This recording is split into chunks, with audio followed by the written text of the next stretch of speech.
নমস্কাৰ বন্ধুসকল, আশা কৰোঁ সকলো ভালেই আছে। মই বহুত দিনেই হ'ল ভিডিঅ' দিব পৰা নাই, বিশেষ অসুবিধাৰ বাবে কিবাকিবি কামতো বিজি আছোঁ। সেইবাবে আজি মই এটা নতুন ভিডিঅ' লৈ আহিছোঁ। এয়া মেকুৰী আমাৰ ঘৰত যি আছে, সিহঁতে এনেকৈ খেলি থাকে সদায় গধূলি। মই তাৰে কেইটামান ভিডিঅ' বনাই ৰাখিছিলোঁ আৰু সেইটো মই আপোনালোকৰ লগত শ্বেয়াৰ কৰিব খুজিছোঁ। লগতে মই আজি এটা পিঠাৰ ৰেচিপি দিব বিচাৰিছোঁ, যিহেতুকে বিহুৰ বতৰ। এই ৰেচিপিটো সকলোৱে জানেই, তথাপিও কিছুমানে নাজানে বাৰু। তেওঁলোকৰ কাৰণে মই ৰেচিপিটো আগবঢ়ালোঁ। বাৰু কেনেকুৱা লাগে জনাবচোন। লগতে এই মেকুৰী পোৱালীকেইটাৰ ইমান ধুনীয়া খেল চাইও ভাল লাগে মোৰ, সেইবাবে মই আপোনালোকৰ লগতো শ্বেয়াৰ কৰিলোঁ আৰু মই ৰেচিপিটো আগবঢ়াম। কেনেকুৱা লাগে বা আপোনালোকে এবাৰ ট্ৰাই কৰিব।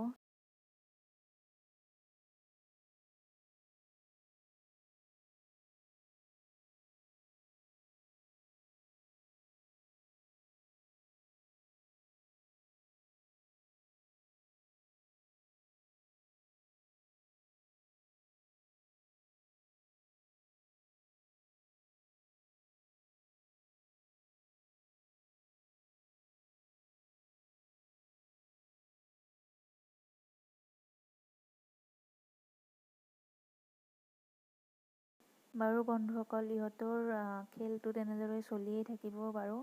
আৰু ইয়াৰ মাজতে মই মোৰ ৰেচিপিটো আগবঢ়াব বিচাৰিছোঁ। আহকচোন মই ৰেচিপিটো কেনেকৈ বনালোঁ এবাৰ দেখাওঁ। এয়া মই পিঠাগুড়ি লৈছোঁ, 1 কেজি হ'ব চাউল। এয়া ভাত খোৱা চাউলৰে মই গুড়ি কৰিছোঁ আৰু এইফালে মই গুড় পগাই লৈছোঁ। এনেদৰে মই আধা কেজিমান গুড় ব্যৱহাৰ কৰিছোঁ। তাত অকণমান পানী দিছোঁ। গুড়টো সকলোৱে পগাব জানেই চাগে কেনেকৈ পগায়। এয়া মই পিঠাগুড়ি লৈছোঁ আৰু গুড়খিনি মই পনীয়া গুড়খিনি এতিয়া মই ইয়াতে ঢালি দিছোঁ। আৰু গুড়খিনি প্ৰথমতে গোটেইখিনি ঢালি নিদিব, অকণমান অকণমানকৈ দি পেলাই লাৰি থাকিব এনেদৰে, মই দেখুওৱাৰ দৰে। আৰু মই অৱশ্যে পিঠাগুড়িখিনিত গুড় নিদিয়াত অকণমান নিমখ আৰু অকণমান চ'দা ব্যৱহাৰ কৰিছোঁ, খোৱা চ'দা। আৰু এয়া দেখিছেনে, এনেকুৱা ধৰণৰ হৈছে। মোৰ অকণমান গোটা হৈছে আৰু অকণমান ইয়াতে গুড় দি দিলোঁ, দি পেলাই এনেকুৱা কৰি ল'লোঁ। আৰু এফালে মই এটা সৰু ল'ৰ কেৰাহী গৰম হ'ব দিছোঁ। আমি ল'ৰ কেৰাহীতে এনেদৰেই বনাওঁ, আপোনালোকে বেলেগ কেৰাহীটো বনাব পাৰে। আৰু ইয়াতে মই ৰিফাইন তেল ব্যৱহাৰ কৰিছোঁ। মই ইয়াতে ৰিফাইন তেল কেৰাহীটোৰ আধালৈ আহাকৈ দি দিছোঁ। এতিয়া তেলখিনি গৰম হোৱাত মই ইয়াতে পনীয়া কৰি লোৱা মিশ্ৰণখিনি অকণমান দি দিছোঁ। সৰু চামুচ এখনেৰে উঠাই, এয়া দেখিছেনে ফুলি উঠিছে আৰু ধুনীয়া হৈছে। কিছুমানৰ মানে এইটো ওলাই আহে বুলি কয়, মোৰ কিন্তু অহা নাই বাৰু। আৰু মানে এইটো মানে যিটো মই পনীয়া হোৱা বা ডাঠ হোৱা, এইটো মিশ্ৰণটো তেনেকুৱা কৰি ল'ব লাগিব, তেতিয়াহে মানে পিঠাখন ধুনীয়া কৰি উঠে, নহ'লে মানে ওলাই আহিবৰ চান্স থাকে। এয়া মই এইটো বনালোঁ। এইফালে এইটো মই নমাই থ'লোঁ আৰু এইখিনি হৈ যোৱাৰ পিছত মোৰ পিঠাগুড়ি আধা হৈয়ে গ'ল। এয়া লাষ্টত মানে মই অকণমান আপোনালোকক দেখাব খুজিছোঁ। আৰু এয়া মই অৱশ্যে এনেকৈ তেলত দুটা দুটা দি দিওঁ, কাৰণ এটা এটাকৈ দিলে তেলো বহুত যায় আৰু লগতে মানে সময়ো বহুত লাগে। সেইটো কাৰণে মই মানে দুটা দুটাকৈ দি দিওঁ। আৰু এয়া দেখিছেনে, অকণমান ফুলি উঠাৰ পিছত এইটো মানে অকণমান ছাইড কৰি ইয়াতে আৰু এটা মই দি দিওঁ এনেকৈ।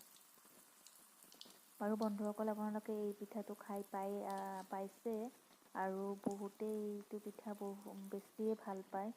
মই বহুত ভাল পাওঁ এইটো পিঠা আৰু সেইবাবে মই মাৰ পৰা তেনেকৈ শিকিছোঁ এইটো। আৰু মোৰ মাৰ বেছি ধুনীয়া হয় বনালে। আৰু এয়া এইটো হৈ গ'ল।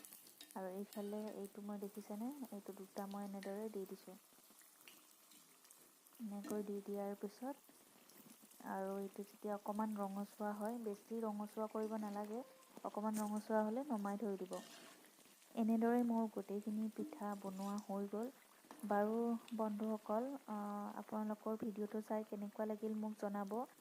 আৰু লগতে যিসকলে এইটো পিঠা বনাব নাজানে, এবাৰ ট্ৰাই কৰিবচোন এনেকৈ। খুব ভাল লাগে খাই পেলাই, সোৱাদো লাগে।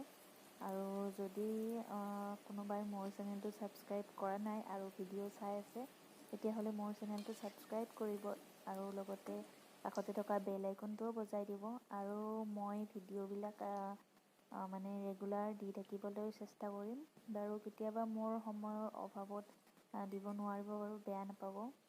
লগতে মোৰ চেনেলটো ভাল লাগিলে ছাবস্ক্ৰাইব কৰিব, লাইক কমেণ্ট শ্বেয়াৰ কৰি দিব। আৰু বন্ধুসকল, লগতে আগতীয়াকৈ ভোগালী বিহুৰ শুভেচ্ছা জনালোঁ সকলোকে।